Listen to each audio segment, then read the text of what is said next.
Good Wednesday morning. So, today we're on Psalm 33, and Psalm 33 is praise to the Creator. So, let's hop in at verse 1. So, verse 1 says, "Rejoice in the Lord, you righteous ones. Praise from the upright is beautiful. Praise the Lord with the lyre.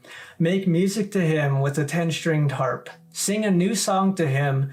Play skillfully on the strings with a joyful shout. For the word of the Lord is right, and all his work is trustworthy. He loves righteousness and justice. The earth is full of the Lord's unfailing love. The heavens were made by the word of the Lord, and all the stars by the breath of his mouth.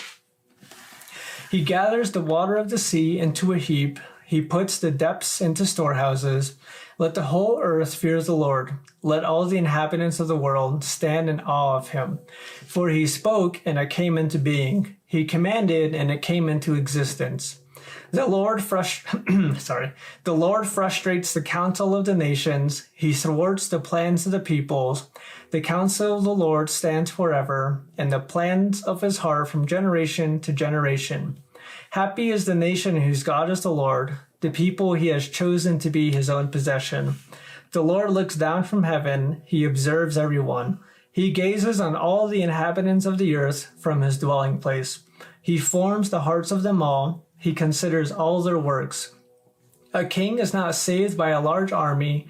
A warrior will not be rescued by great strength. The horse is a false hope for safety. It provides no escape by its great power.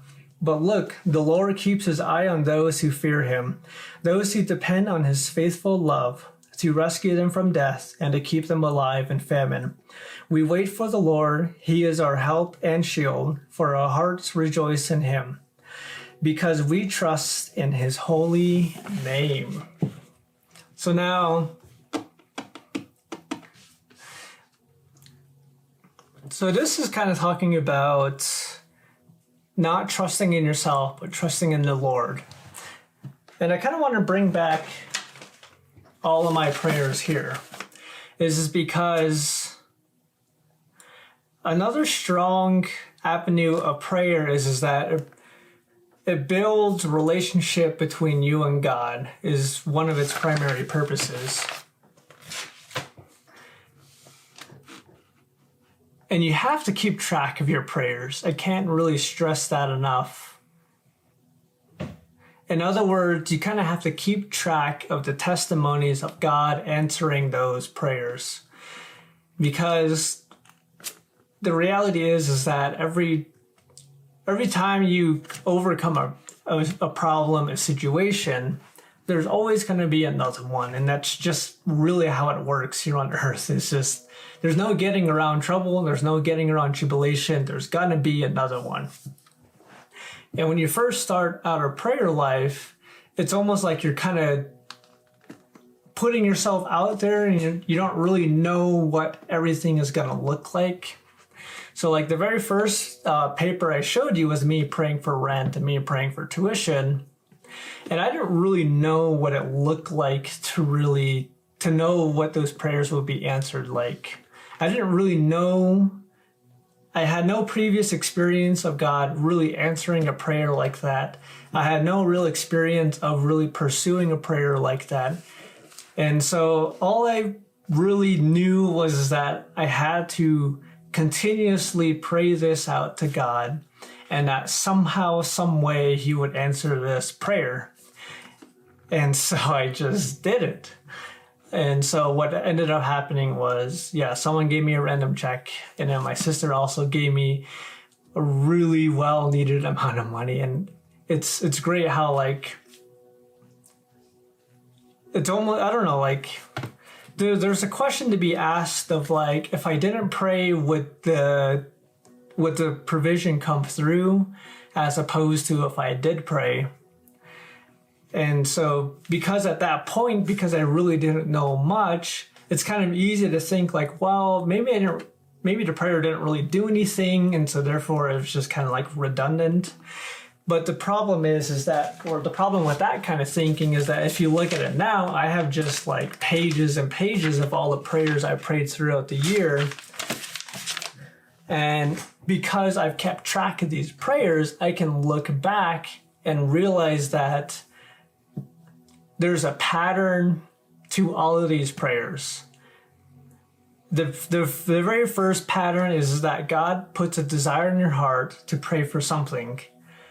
And so it's your obligation to take that and start praying for that. And so think of it like this.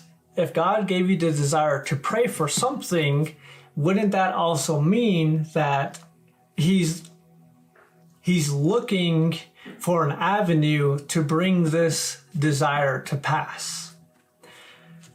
So it's kind of like, like let's say you have a parent and you have a kid. And let's say the kid wants to buy like a $20 snack or something like that. Well, the parent knows ahead of time of, all right, my child is going to want to buy this thing that costs $20. And so what I can do is I can start putting them on track, like let's say doing chores, I can put them on track to earn $20 by the time it comes, by the time they need to buy the snack. So that when the child gets to the snack, they have what they need to purchase that snack.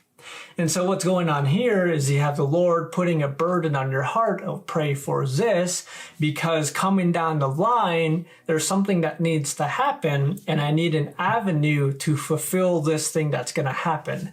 Because if we kind of looked if you remember the other day, is that God can't just force himself onto things. There has to be like an avenue for God to work through in order to get something done.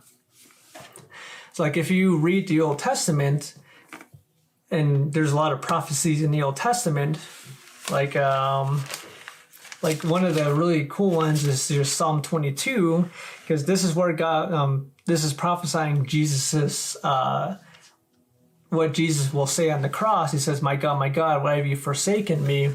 So it's kind of like, because like when David was writing this psalm, God put a burden on David to essentially pray this thing, because he knew that years in the future, Jesus would be reading this and realize that this applied to him as part of what would happen in his life. So it's kind of like when a burden for prayer comes, it's like there's something coming on the pipeline that you need to get ready for.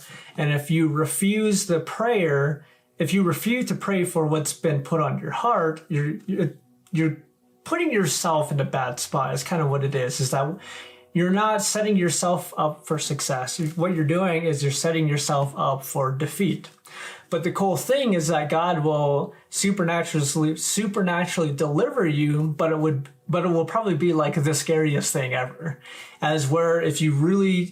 As opposed to if you get the burden and you pray for it right away and you continuously pray and keep track of it, when the thing that's coming down the pipeline actually does get to you, you would have prayed so much that there's no doubt in your heart that what you're praying for is from God, and that you know that he's going to answer this prayer. So there's a lot more peace when you actually commit to having a prayer life and keeping track of what you're praying for. So when we go back to the Psalm, it says that a warrior will not be rescued by his strength. The horse is a false hope. So if you think about it like this, is like all of us have bank accounts. All of us have backup plans upon backup plans. But what most likely happens is that all of these things, one way or another, is that if there's something that's going to go wrong, it tends to be everything that's going to go wrong at the same time. So like, for instance, when my wife and I got married, the goal was to get married and move into her apartment. But then right before the wedding, her landlord tells her they're going to raise the price to $1,600, and that she has 3 days to decide, do I want to pay this higher price or do I not want to pay this higher price? And if I don't want to pay this higher price, then I got to bounce and leave like right away. So it was a really big wrench in the grand scheme of everything, because the wedding is just a couple weeks later after this decision needs to be made. So it's like, all right, if we don't want to move into this new apartment, then we'll need to find a new place that we can not only secure and move into right after the wedding. It's like everything had to line up, and it could have been a really big thing. But the thing is that I had already been praying for this wedding for months in advance. And I had gotten to a place in my heart to where I knew that this wedding was at the right time, it was in the right season, and that everything about it was divinely God timed, and that because of that there were no real worries I needed because of this wedding.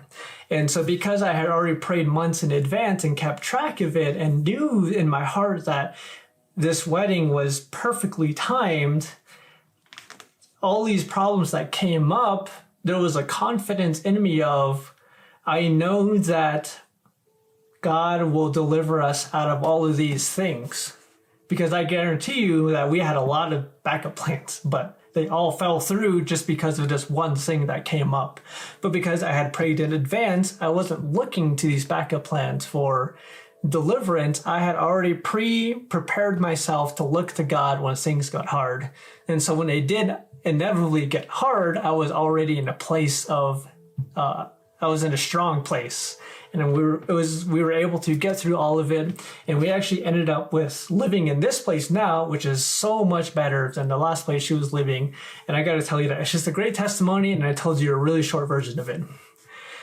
So once again, don't underestimate prayer. Really take it serious. And so with that said, I'll see you guys tomorrow. And I hope you guys have a great day.